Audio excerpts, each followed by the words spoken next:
A number of years ago, the Central Bank of the United States, the Federal Reserve, produced a document entitled Modern Money Mechanics.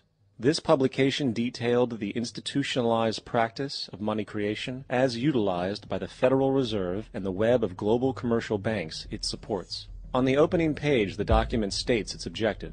The purpose of this booklet is to describe the basic process of money creation in a fractional reserve banking system. It then proceeds to describe this fractional reserve process through various banking terminology, a translation of which goes something like this. The United States government decides it needs some money, so it calls up the Federal Reserve and requests, say, $10 billion. The Fed replies, saying, sure, we'll buy $10 billion in government bonds from you. So the government takes some pieces of paper, paints some official-looking designs on them, and calls them Treasury bonds. Then it puts a value on these bonds to the sum of $10 billion and sends them over to the Fed. In turn, the people at the Fed draw up a bunch of impressive pieces of paper themselves, only this time calling them Federal Reserve notes, also designating a value of $10 billion to the Fed. The Fed then takes these notes and trades them for the bonds. Once this exchange is complete, the government then takes the $10 billion in Federal Reserve notes and deposits it into a bank account. And upon this deposit, the paper notes officially become legal tender money, adding $10 billion to the U.S. money supply. And there it is. $10 billion in new money has been created. Of course, this example is a generalization, for, in reality, this transaction would occur electronically, with no paper used at all. In fact, only 3% of the U.S. money supply exists in physical currency. The other 97% essentially exists in computers alone. Now, government bonds are, by design, instruments of debt. And when the Fed purchases these bonds, with money it essentially created out of thin air, the government is actually promising to pay back that money to the Fed. In other words, the money was created out of debt. This mind-numbing paradox of how money or value can be created out of debt or a liability will become more clear as we further this exercise. So, the exchange has been made and now $10 billion sits in a commercial bank account. Here's where it gets really interesting. For as based on the fractional reserve practice, that $10 billion deposit instantly becomes part of the bank's reserves, just as all deposits do. And regarding reserve requirements, as stated in Modern Money Mechanics, a bank must maintain legally required reserves equal to a prescribed percentage of its deposits. It then quantifies this by stating, under current regulations, the reserve requirement against most transaction accounts is 10%. This means that with a $10 billion deposit, 10% or $1 billion is held as the required reserve, while the other $9 billion is considered an excessive reserve and can be used as the basis for new loans. Now, it is logical to assume that this $9 billion is literally coming out of the existing $10 billion deposit. However, this is actually not the case. What really happens is that the $9 billion is simply created out of thin air on top of the existing $10 billion deposit. This is how the money supply is expanded. As stated in Modern Money Mechanics, of course they, the banks, do not really pay out loans from the money they receive as deposits. If they did this, no additional money would be created. What they do when they make loans is to accept promissory notes, loan contracts, in exchange for credits, money, to the borrower's transaction accounts. In other words, the $9 billion can be created out of nothing simply because there is a demand for such a loan and that there is a $10 billion deposit to satisfy the reserve requirements.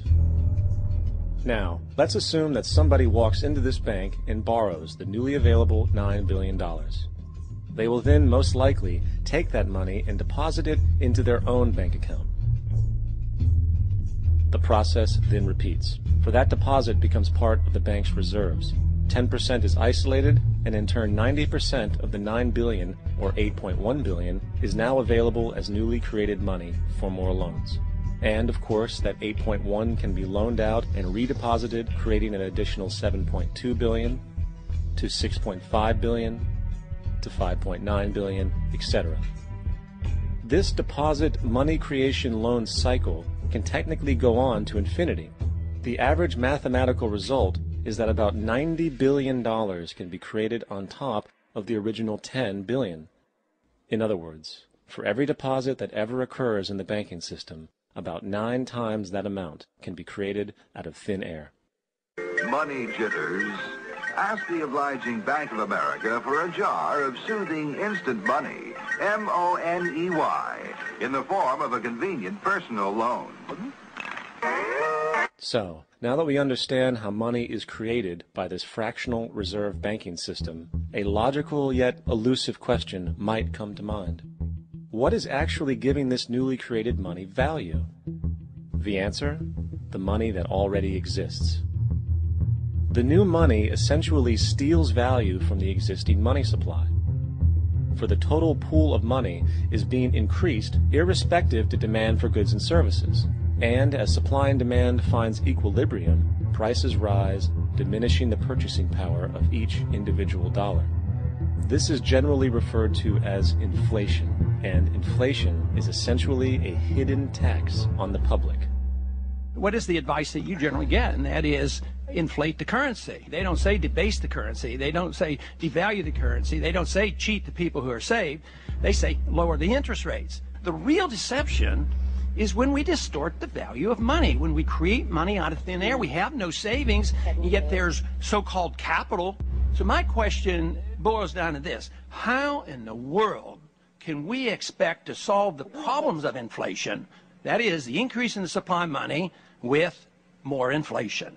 Of course, it can't. The fractional reserve system of monetary expansion is inherently inflationary. For the act of expanding the money supply, without there being a proportional expansion of goods and services in the economy, will always debase a currency. In fact, a quick glance at the historical values of the US dollar versus the money supply reflects this point definitively, for the inverse relationship is obvious.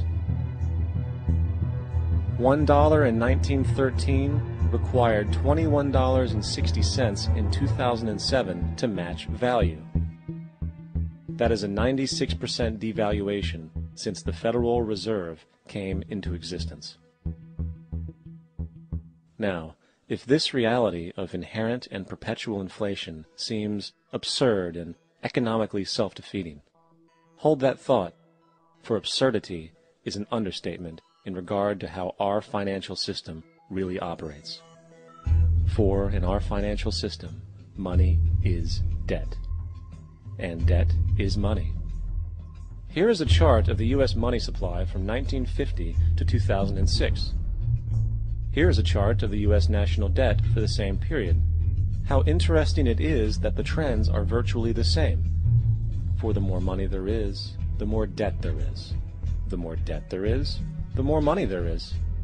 To put it a different way, every single dollar in your wallet is owed to somebody by somebody. For remember, the only way the money can come into existence is from loans. Therefore, if everyone in the country were able to pay off all debts, including the government, there would not be $1 in circulation.